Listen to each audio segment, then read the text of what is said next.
Hey everyone, it's Karen at Worldschooling Central. Do you dream of world schooling but you're stuck in your current situation and you can't see a way to get started? Welcome to Worldschooling Spotlight, where I introduce you to world schooling families and have them share their real life experiences with you. Today I'm excited to introduce you to a family who have embraced world schooling even though they can't travel full time. Watch this to find out more.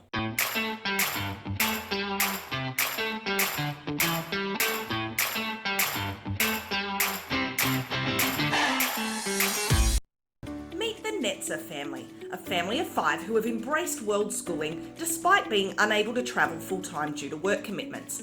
At every opportunity, this family heads out into the world to explore, and when at home, takes every opportunity to use the world as their classroom. Mum Allison has always loved to travel, and when her children came along, she was determined to introduce them to everything this world has to offer. Since they were babies, they have gone to wonderful destinations, seen amazing sights, tried incredible food, and have been exposed to many new cultures and lifestyles. In today's interview, Alison speaks about the logistics of world schooling part-time, how she incorporates learning from experience into her children's lives, and gives real actionable steps that other families can use to begin a world schooling adventure, even if it can't be full-time. Let's meet Alison now. My name is Allison Netzer. We currently live in Baltimore, Maryland. We have 3 kids. One is 15, one is 14, and one is 10. The oldest is a girl. We moved here from Philadelphia about 10 years ago, probably a little longer. We are both working parents. Kids are in school full time. My husband is kind of, married to his job here, so we can't really get up and go all the time. But when we have a moment, we go, wherever we can, whether it's a day trip, whether it's a road trip, or whether it's even a little further. Yeah. How would you define world schooling? My definition of world schooling is exposing family and kids to other cultures, getting them out there, showing them that not everyone lives the way they do in the United States, where, I feel like we live in the suburbs. Unfortunately, I'm not a suburb person. I'm a city person, so I can't stand it. But I want to get them out there and show them that everyone lives a little bit differently, and things don't always work the way we want them to work. And sometimes, when you do travel or when you do experience something new, it may not go exactly as it's planned, and that's okay. You have to roll with it. You have to, sometimes change your plan to the last minute, and that it's okay to do that. Also, my idea of world schooling is, introducing them to new foods, to new languages, to history, to different geographical places. What does world schooling look like for your family? Our world schooling is vacation based only, but we try to kind of get off the beaten path and not do your typical all-inclusive or cruise type vacations. So we've been lucky enough to take our kids through Central America and started South America, over to Asia, a little bit of Europe, but I haven't done much there yet. Because, for a family of 5, plane tickets can be quite expensive. But also, even just being at home when we can't be out is introducing our children to different types of food. Like for dinner, I'll make something, that's based in Belize, or a nice Israeli dinner consisting of hummus and things like that. Israeli salad, which is not the same as our salad, and really try to introduce like Thai food or Chinese food that I cook, not from takeout. So to me, that helps them to learn that other cultures make foods with different spices. So, then we can have a discussion around that. And then also books. Books are really important in our family. So my youngest son just finished reading about the Mayan and Incan and Aztec cultures for an age-appropriate book. But, that was his reading for a class project, which I thought was really interesting that he took that upon himself. He was like, oh, I really want to learn more about the Incan and Mayans. And we're like, great, we'll find you a book. So some of that also is some things we can bring into the house because we can't travel full time. So we get away about 4, maybe sometimes 5 times a year, whether it's for a long weekend or even longer. We just did an extended family vacation to Peru in December, and that was really epic and wonderful. But we in the past have actually gone away for 3 weeks, 3.5 weeks at a time, which was really wonderful. My husband just changed his job, so his availability is not so great. And I basically, told my current employer that I travel, and if you're gonna keep me from doing that, I can't be a part of this organization. I will do my work and I'll do it diligently, but when it comes time to travel, I travel. So I would say, right now we're fortunate still enough to be able to go away for 2 weeks chunk. I don't foresee the 3 or 4 week chunk anytime soon, just because of my husband's new job. But also the kids' schedule tends to screw us up a little bit too. They become more involved in activities. It's really a problem. But yeah, so we've done 3.5 weeks before, but now it's about 2 weeks, sometimes a week here, or even a long weekend, like I said. Can you give me some examples of how your kids learn through Worldschooling? Our kids are actually in a dual language program. So that really helps them to understand, while they're in school, to understand other languages, other cultures.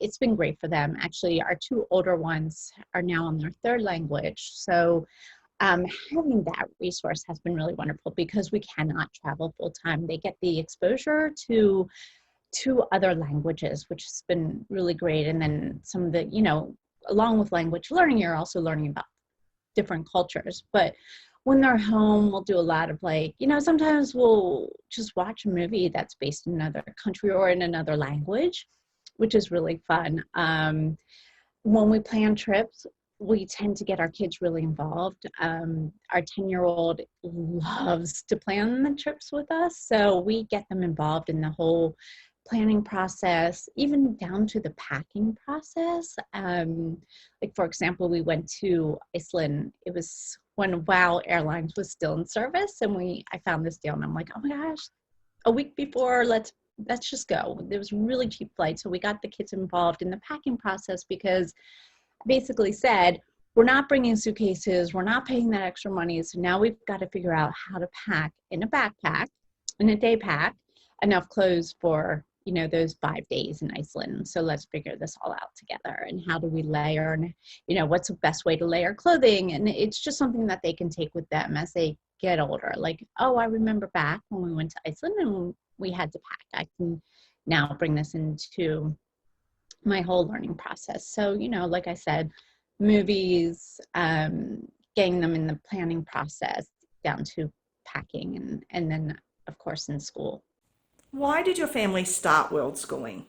We've been traveling with our kids since they were babies, and it was our thought that who cares how young they are? They can travel. Like, kids adapt probably better than adults do.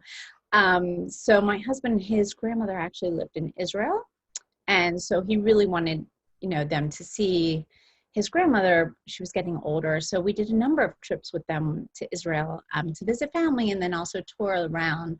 That being said, we also managed to do layovers in France one time. And our youngest was a baby.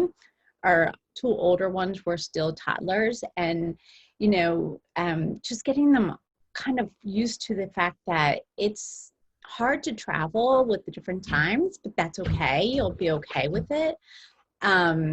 They've adapted really well. And they're, it's not, for us, it wasn't a thought process. We just did it. For some people, it's really hard for them to wrap their brains around bringing babies. Oh, they won't remember. I'm like, but they have the experience, and they learn to adapt and to be more flexible when traveling when you start them so young. So we just went. We didn't even think twice about it. Why wouldn't you bring your kids? I think there was one time my husband and I traveled alone where we didn't bring the kids, and the whole time we talked about the kids. So that was the end of that. What were the reactions of friends and family like when you announced that you were going to start world schooling? Very interesting. The family was very open to it. They were like, that's great. How are you going to bring all your stuff? I'm like, I don't, that doesn't bother me. We'll just figure it out as we go. This is what really got me was the friends around the area I live. They were like, why would you travel with kids so young? It's such a waste. And that's really what motivated me to actually start my blog. Just because I was like, why would you travel with your kids at such a young age? I mean, you only get them for a certain amount of years and it flies by. It goes by so quickly that of course I'm going to spend this time with my kids. Of course I'm going to have these memories. And even if they don't remember, they have the pictures to go back to and be like, wow, look what I got to do when I was 2 years old. Like my parents really involved us. And so it almost enraged me that my friends were like, why would you even bother taking your kids on trips? I was like, why wouldn't you? My whole mentality is I've got a short time. I've got a short window with my children and they're gone. Not gone, but they're on their own and they're independent. And, I want to savor all that time with them. So that was my friends' reactions. But my family was like, yeah, of course you would. And what qualities do you think your children have developed because of world schooling? I think they've become more open to different cultures because of our travels, more open to the way things, work around the world. But definitely more open to different cultures and different people, that not everyone's the same and not everyone thinks the same way and not everyone does the same things that we do.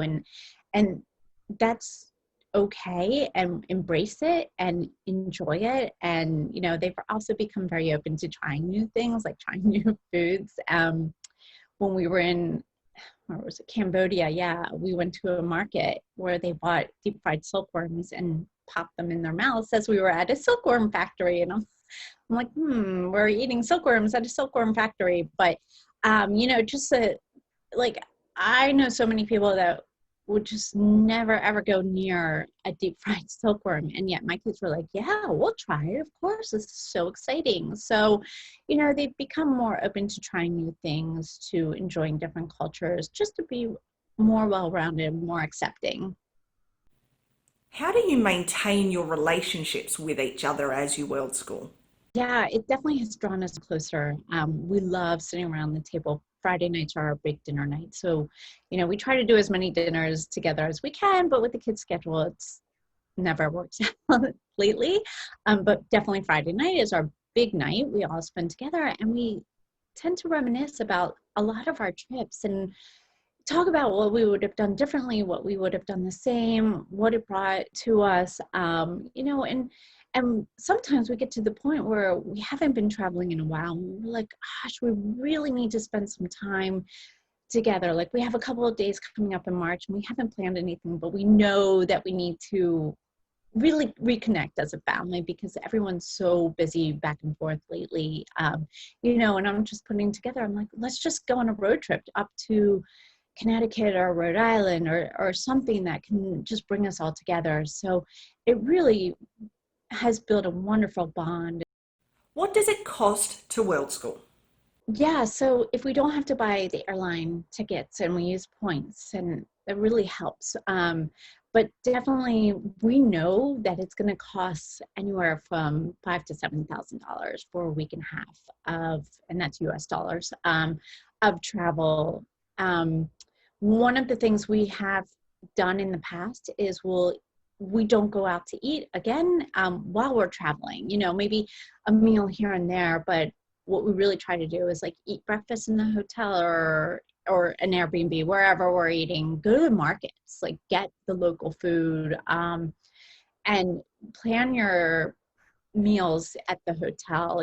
Lunch is not always possible because you're traveling a lot during the day, but definitely dinner. Like when we were in Iceland, we really had to keep costs at a minimum because it's so expensive there. So we did a lot of Airbnbs and we went to the market and fortunately for us, the kids were like, yes, we will have ramen noodles. It was like their treat because we never give it to them. It's just so gross. But they were so thrilled. I'm like, yes, you can have that this time because it's so much cheaper.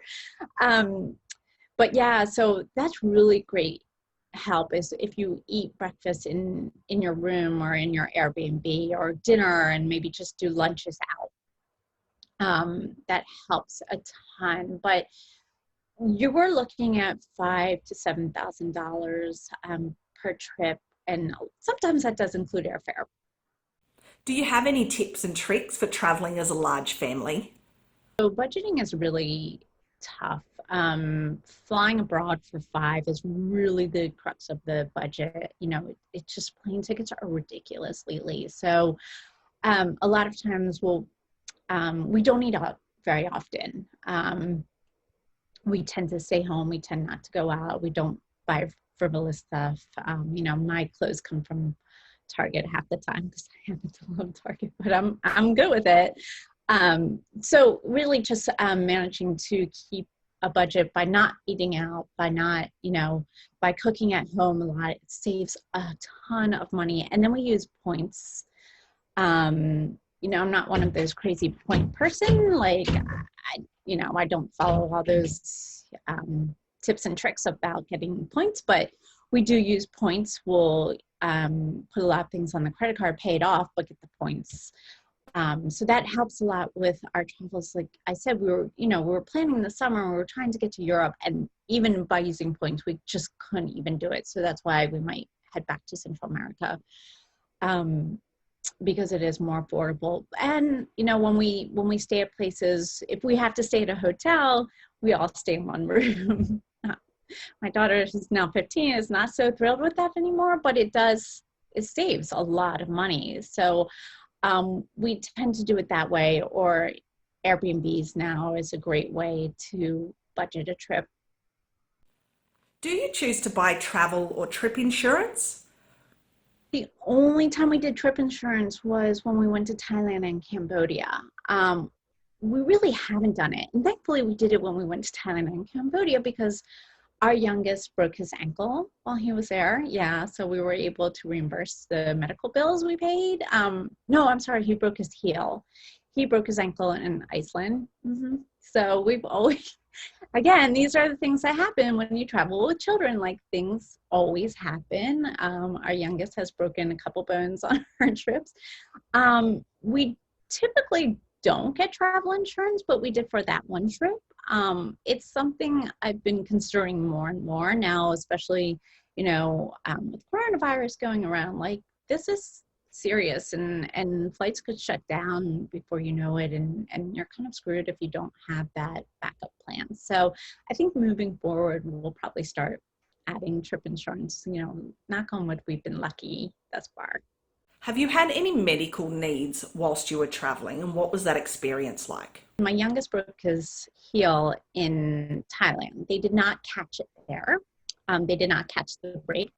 And so we had to kind of carry him piggyback for a couple of days, and then he just hobbled along, and he was okay. He was a really good sport about it. And then when he broke his ankle in Iceland, he jumped down from a bunk bed and landed funny. And luckily his boot was tight enough, his hiking boot, that we could kind of set his ankle with the boot. So we MacGyvered it. And then, we've had kids that have been sick a lot on trips. Like in Peru, we actually all got upset stomachs in Peru. But my husband luckily is a physician, so he managed to pack antibiotics and just kind of like threw it our way and was like, just deal with it and take it and you'll be fine. We had a sick daughter when we were in Thailand. She had a fever one day. And so fortunately our seats got really messed up. And so it was all luck. I mean, they basically put us in one of the lounges, the VIP lounges, and she just slept we were stuck at the airport the entire day, and she slept in this like gorgeous lounge with, food. So it's all been luck. And yeah, you get sick. You definitely get sick when you travel. I'm sure you know this. And you just have to realize that there's, you can go to pharmacies a lot of times, not in America, but overseas. You can get antibiotics over the counter. not in the US, but, and you know, you really just have to be vigilant. Is this an illness that's going to pass? Is this an illness where you really have to take it seriously and take them to the hospital? So, but it happens. Where can we find out more about your family online? So my blog is Five Family Adventurers. And I started it because, like I said earlier, you know, a lot of people in my area are like, why would you travel with children? And I was like, why would you travel with children? So it really inspired me to write about our travels, to tell everyone that it's okay to bring children. Here's how to bring children, and, you know, here's what you can do. And things aren't always going to go as planned.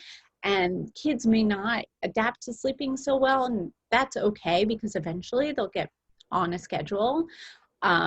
So basically it's a blog about traveling with children, where we've been, some tips on where to go, you know, telling readers what the best way to travel is, you know, giving them what we've done, and, you know, hopefully helping them with their planning. And I do it for fun. I went into it, a good friend of mine was a big blogger, a very famous blogger, and she lives around the corner from me. And she made it look so easy.